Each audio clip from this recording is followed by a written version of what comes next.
new episode of Read, Remember, Repeat.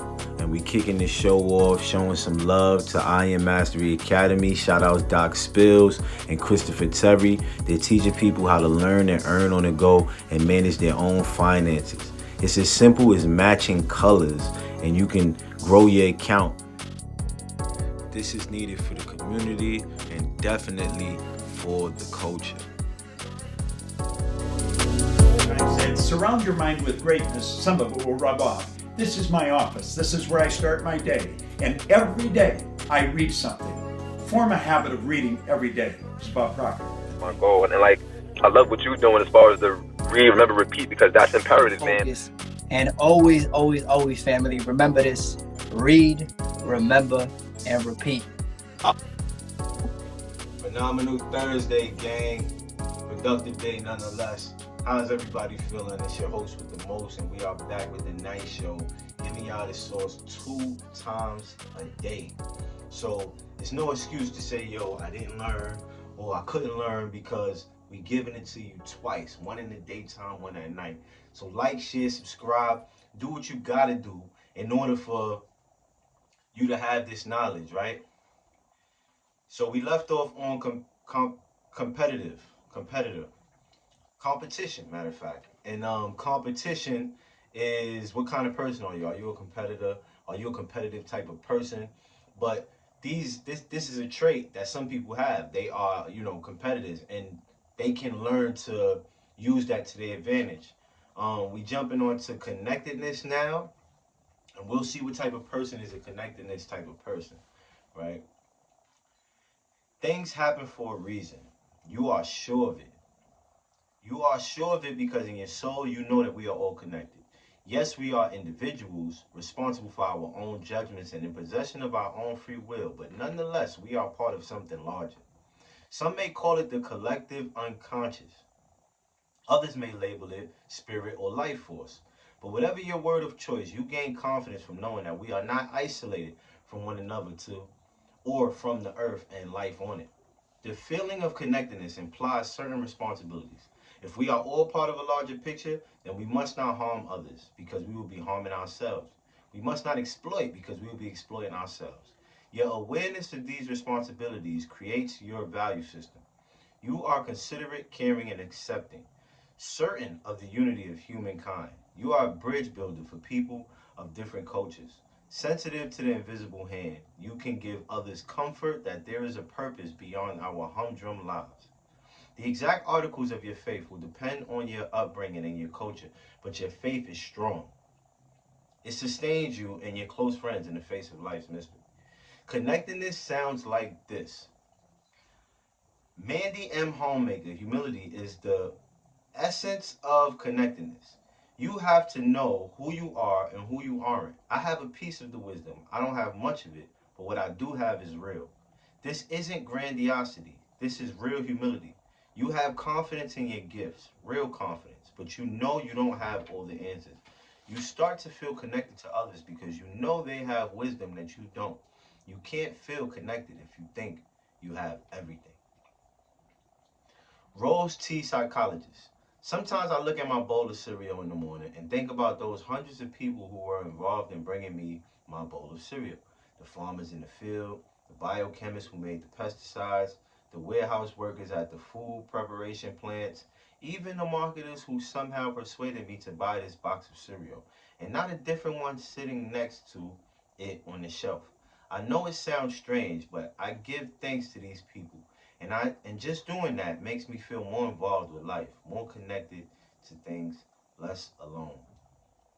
Chuck M. Teacher. I tend to be very black and white about things, but when it comes to understanding the mysteries of life, for some reason I am much more open. I have a big interest in learning about all different religions. I am reading a book right now that talks about Judaism versus Christianity versus the religion of the Canaanites.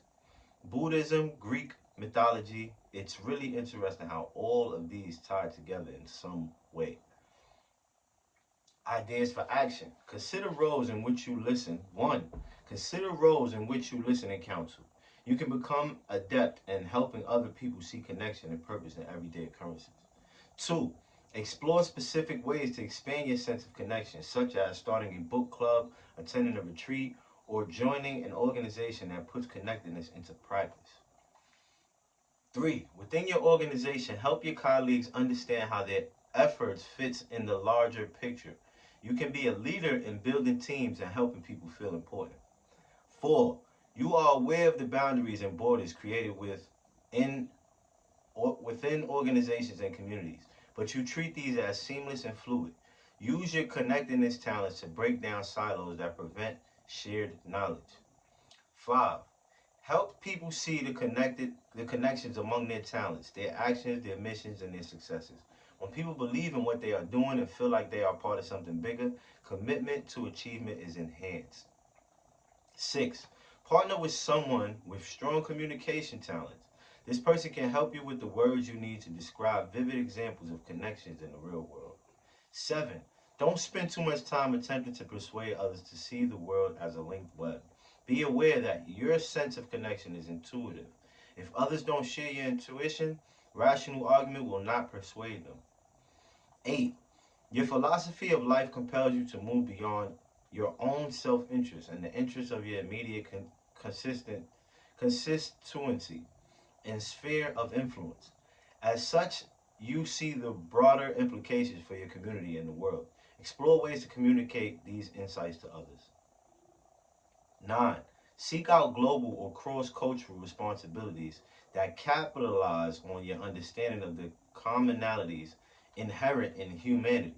Build universal capability and change the mindset of those who think in terms of us and them. 10. Connectedness talents can help you look past the outer shell of a person to embrace his or her humanity.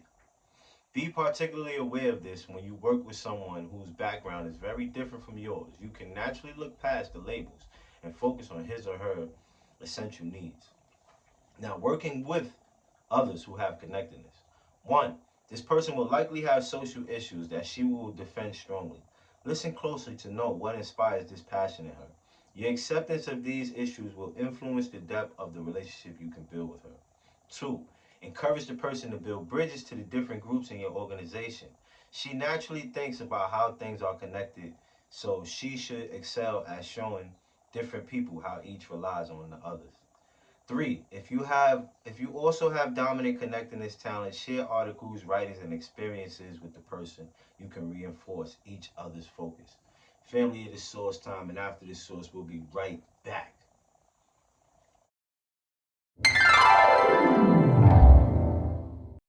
I love what Carl Jung says. I'm not what has happened to me. I'm what I choose to become. So in every moment, no matter what has happened to us, we can say, I am becoming this. And in that moment, you've switched. And that's where our focus needs to be. We're focused on our story, what's happened to us, what's held us back, why we can't do something. Just switch and focus on who you are becoming. I love what Carl Jung says. I'm not what has happened to me. I'm what I choose to become. So in every moment, no matter what has happened to us, we can say, I am becoming this. And in that moment, you've switched. And that's where our focus needs to be. We're focused on our story, what's happened to us, what's held us back, why we can't do something. Just switch and focus on who you are becoming. I love what Carl Jung says. I'm not what has happened to me. I'm what I choose to become. So in every moment, no matter what has happened to us, we can say, I am becoming this. And in that moment, you've switched. And that's where our focus needs to be. We're focused on our story, what's happened to us, what's held us back, why we can't do something. Just switch and focus on who you are becoming. I love what Carl Jung says. I'm not what has happened to me. I'm what I choose to become. So in every moment, no matter what has happened to us, we can say, I am becoming this. And in that moment, you've switched. And that's where our focus needs to be. We're focused on our story, what's happened to us, what's held us back, why we can't do something. Just switch and focus on who you are becoming. And we are back, family. Connectedness is something that I think I have. If you guys feel like you have connectedness, then you see things through faith. You see things through intuition, and that's one of the character traits that I think I have. So just being transparent, and speaking on these traits, this is something that I know that I have, connectedness. We're moving on to consistency, and let's see who's a consistent person. Balance is important to you. You are keenly aware of the need to treat people the same, no matter what their station in life. So you do not want to see the scales tip too far in anyone's person's favor. In your view, this leads to selfishness and individualism. It leads to a world where some people gain an unfair advantage because of their connections, or their background, or their greasing of the wheels. This is truly offensive to you. You see yourself as a guardian against it. In direct contrast to this world of special favors, you believe that people function best in a consistent environment where the rules are clear and are applied to everyone equally. This is an environment where people know what is expected. It is predictable and even-handed. It is fair. Here, each person has an even chance to show his or her worth. Consistency sounds like this. Simon H. Hotel General Manager. I often remind my senior managers that they shouldn't be abusing their parking privileges or using their position to take golf tee times when there are guests waiting.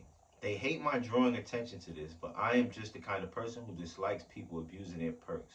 I also spend a great deal of time with our hourly employees. I have tremendous respect for them. Jamie K. Magazine editor. I am the person who always roots for the underdog. I hate it when people don't get a fair shot because of some circumstance in their life that they couldn't control.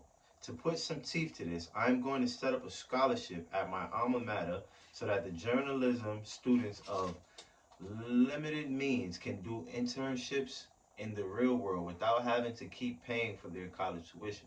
I was lucky. When I was an intern in New York at NBC, my family could afford it. Some families can't, but those students should still get a fair shot. 3. Ben F. Operation Manager. Always give credit where credit is due. That's my motto. If I am in a meeting and I bring up an idea that one of my staff actually came up with, I make sure to publicly attribute the idea to that person. Why? Because my bosses always did that with me, and now it seems like the only fair and proper thing to do. So that sounds like consistency. Ideas for action. Make a list of the rules of consistency by which you can live. These rules might be based on certain values that you have or on certain policies that you consider non-negotiables. Counterintuitively, the more clear you are about the rules, the more comfortable you will be with individuality within these boundaries. 2. Seek roles in which you can be a force for leveling the playing field. At work or in your community, become a leader in helping provide disadvantaged people with the platform they need to show their true potential. 3. Cultivate a reputation for pinpointing those who really deserve credit. Make sure that respect is always given to those who truly perform the work. You can become known as a conscience of your organization or group. 4. Find a role in which you can enforce compliance to a set of standards. Always be ready to challenge people to break the rules, who break the rules or grease the wheels to earn an unfair advantage for themselves. That's 4. 5. Keep your focus on performance. Your consistency talents might occasionally lead you to overemphasize how someone gets work done and ignore what he or she gets done. 6. Because you value equality, you find it hard to deal with individuals who bend the rules to fit their situation. Your consistency talents can help you clarify rules, policies, and procedures in ways that will ensure that they are applied uniformly across the board. Consider drafting protocols to make sure that these rules are clearly stated. 7. Partner with someone with powerful maximizer or individualization talents. This person can remind you when it is appropriate to accommodate individual differences. Individual differences. 7. No, this is 8. Always practice what you preach. This sets the tone for equality and encourages peaceful compliance. 9. Others will appreciate your natural commitment to consistency between what you have promised and what you will deliver. Always stand up for what you believe, even in the face of strong resistance. You will reap long-lasting benefits. 10. Leverage your consistency talents when you have to communicate. Not so pleasant news. You can be naturally adept to helping others appreciate the rationale behind decisions, which will make the situation easier on them and you. Working with others who have consistency. Be supportive of this person during times of great change because she is most comfortable with predictable patterns that she knows work well. 2. This person has a practical bent and thus will tend to prefer getting